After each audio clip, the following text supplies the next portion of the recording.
Okay guys, we're back. I know this is a long lecture this week, so bear with me. I'm gonna just try to make this part short so that I can just show you some symbolizations so that you get a good feel about it.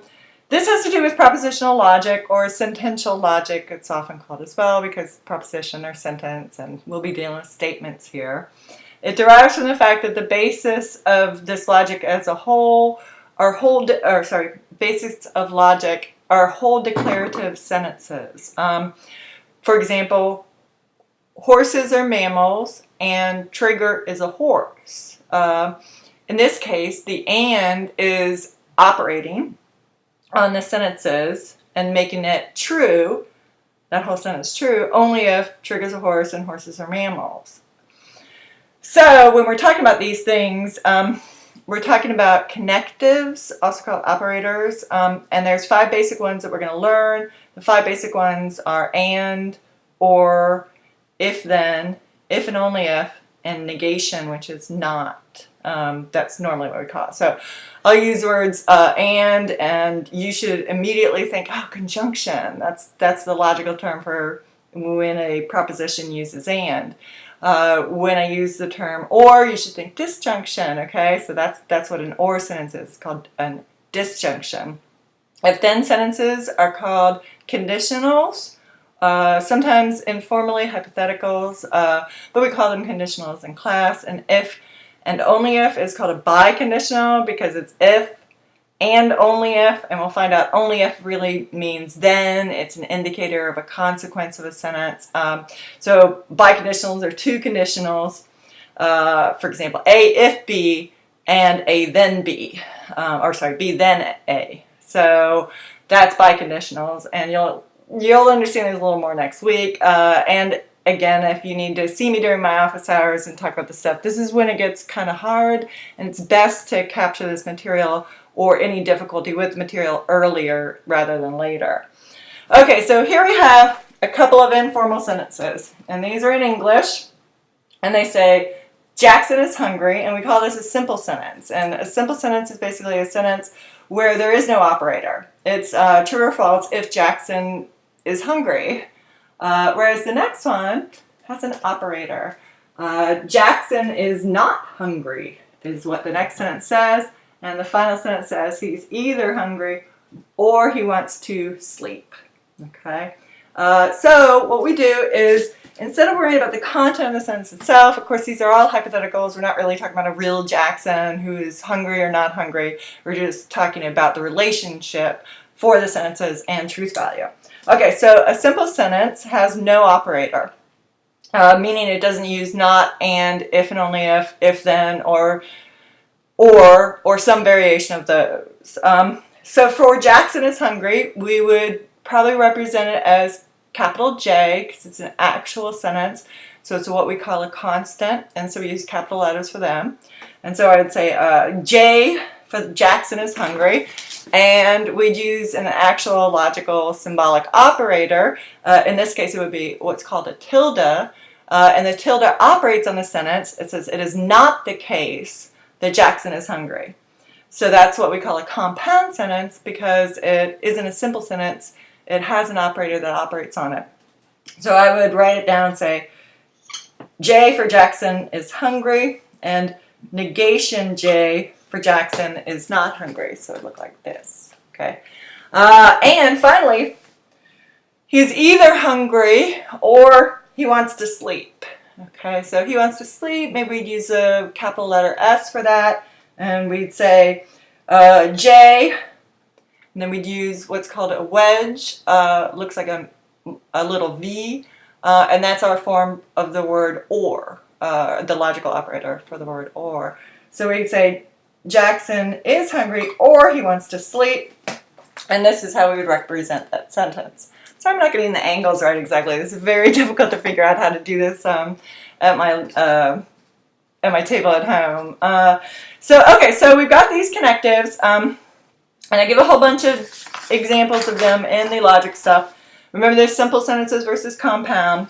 Now, when we're doing this, as soon as so we start out, we can have one sentence and therefore one letter, or we could have more than one sentence connected by an operator. One of the operators doesn't connect things. It just operates directly on a proposition. That's negation. Okay, so you don't put that ever in between two different sentences.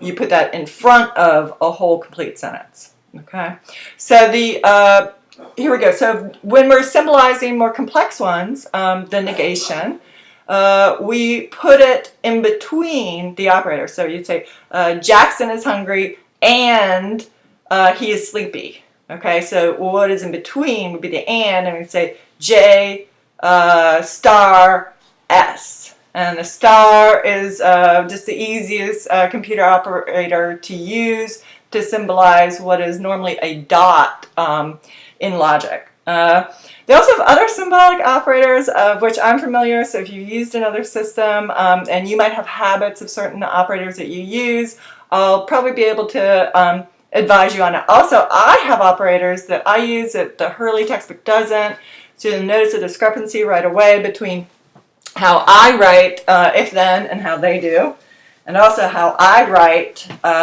if and only if and how they do. I have certain habits, and I'd rather keep my logical operators when I'm talking to you about this because I think they better visually demonstrate them, and I think visual demonstration is really important. And I'll explain that a little bit in the lecture, the written lecture online.